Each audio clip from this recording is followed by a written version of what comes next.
Well, hello everyone. Today I thought I'd do a little tag with you. This is the anti-TBR tag. These are books I will not read, authors I will not read. I love doing a little tag video, so let's just dive right in. Question number 1, a popular book everyone loves that you have no interest in reading. For me, this is probably The Four Winds by KRISTIN Hannah. This was is this the biggest book of 2021, would you guys say? Maybe. It really has been everywhere, and I feel like it's so hyped. I think this takes place during the Depression, and there's some sort of dust storm. I don't really know much about it because I'm not a big KRISTIN Hannah fan. Nothing against her, like her writing is fine, but I've never been really blown away by her writing. I usually don't love the characters. I feel like the characters aren't as developed as I want them to be. And I know a lot of people will say the exact opposite about her, and I recognize that 100%. So when this was going around and everyone was reading it, I was like, yeah, I don't know if I really ever want to pick that up. Like, I guess if I was at, I don't know, if I was at a used bookstore and it was like $2, even there, I just don't think she's for me. Question number 2, a classic book or author you have no interest in reading. For me, this is The Sun Also Rises by Ernest Hemingway. The main reason that I don't want to read this is because there is bullfighting in this. And when I was a little kid and still, like, my favorite animal was a cow. Okay, so the idea of cows dying, bulls, you know, I can't. I am also a pescatarian.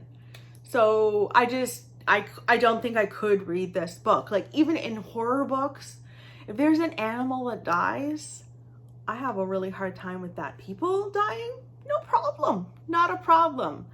But animals, no thank you. So yeah, I don't think I could ever read The Sun Also Rises or Wises either. Okay, so question number 3 has like almost 2 sections to it. It says, an author whose books you have no interest in reading.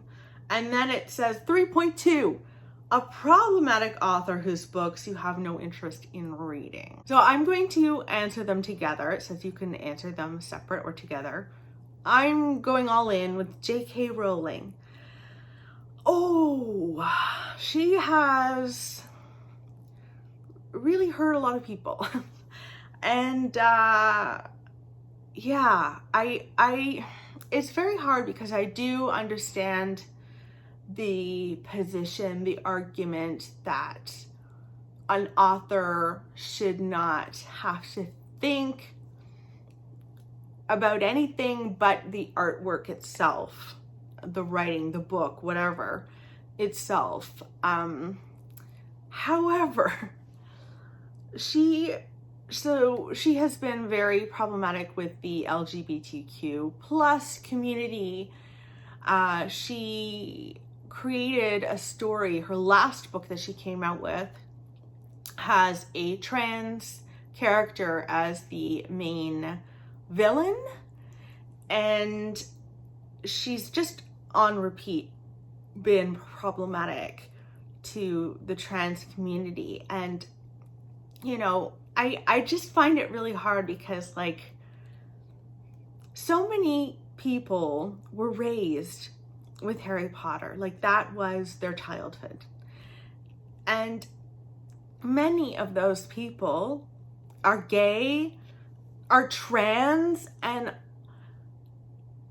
for her to just be so dismissive of the things that she's doing that are hurtful towards them, I don't think it's caring. I don't think it's right. And I don't really want to support her anymore.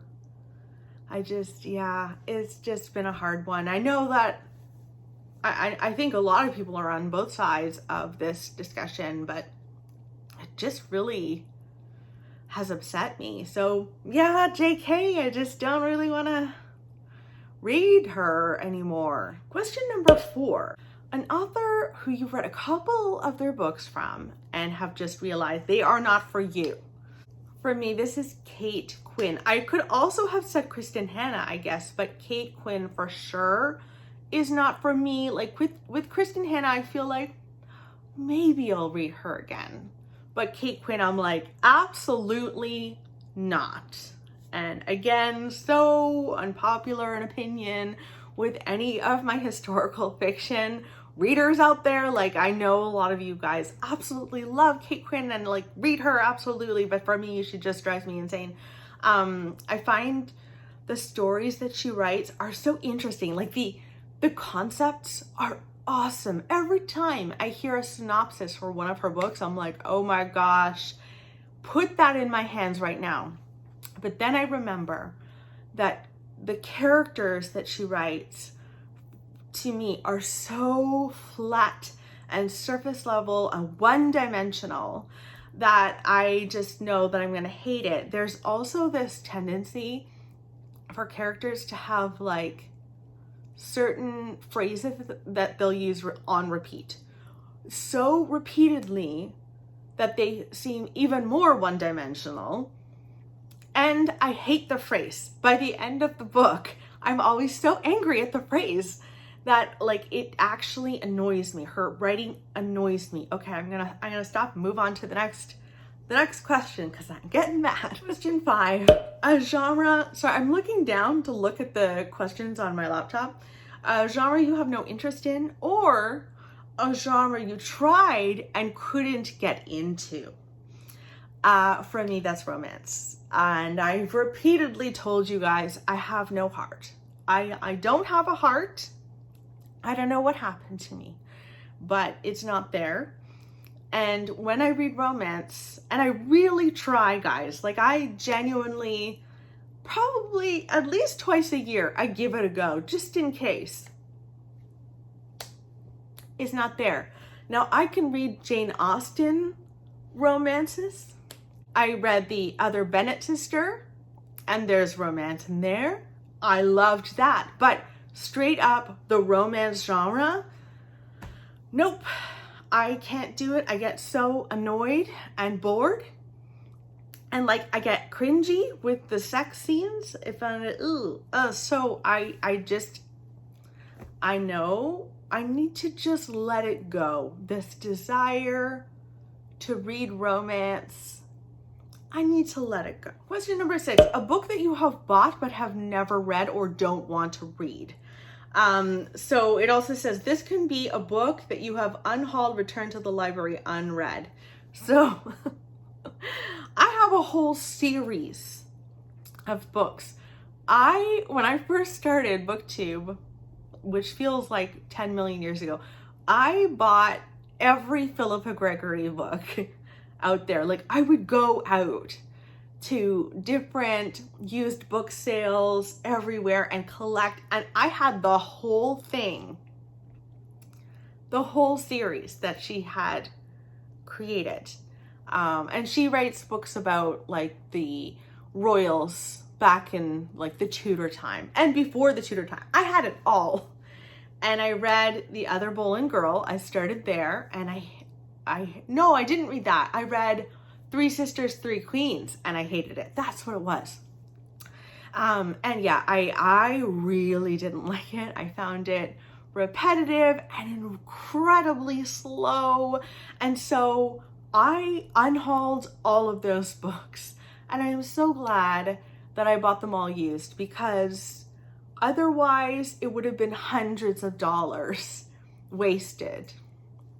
Yeah, so everything by Philippa Gregory. This also could have answered the next question. So question number 7 is a series you have no interest in reading, or a series you started and DNF'd. This is going to be another unpopular opinion for all of the fantasy lovers out there. Another genre that I really struggle with. And that is Patrick Rothfuss's The Name of the Wind. So I have that book.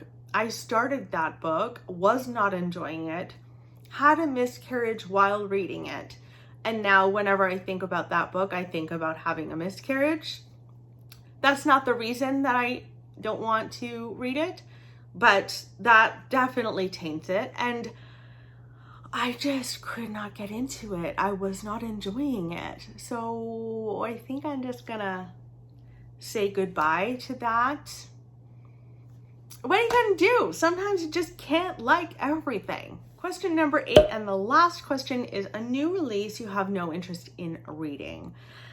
And this is Velvet Was the Night by Silvia Moreno Garcia for me. I read Mexican Gothic and it just did not work for me. I feel like this is a very polarizing book. You either love it or you hate it.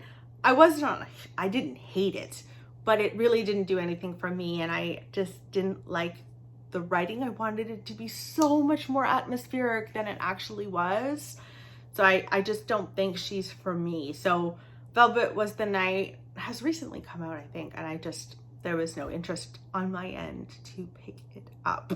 Those are all the questions. I'm going to tag a couple of people. I don't think that they've done this tag, but apologies if you have done this tag and I'm tagging you. I am going to tag Rachel over at the Shades of Orange, lovely, lovely lady, also horror lover. Krista from Books and Jams, who reads tons of historical fiction and middle grade, the sweetest lady on BookTube. And also Jordaline Reads, who reads a lot of horror, and I think she's just gonna have a lot of fun with this. Like, she has opinions, okay? She's not afraid to say her opinions. And I just think that this would just be so entertaining to watch for me. So I'm tagging Jordaline as well. So that's it. I hope that you enjoyed this, and I will see you tomorrow. Bye, guys.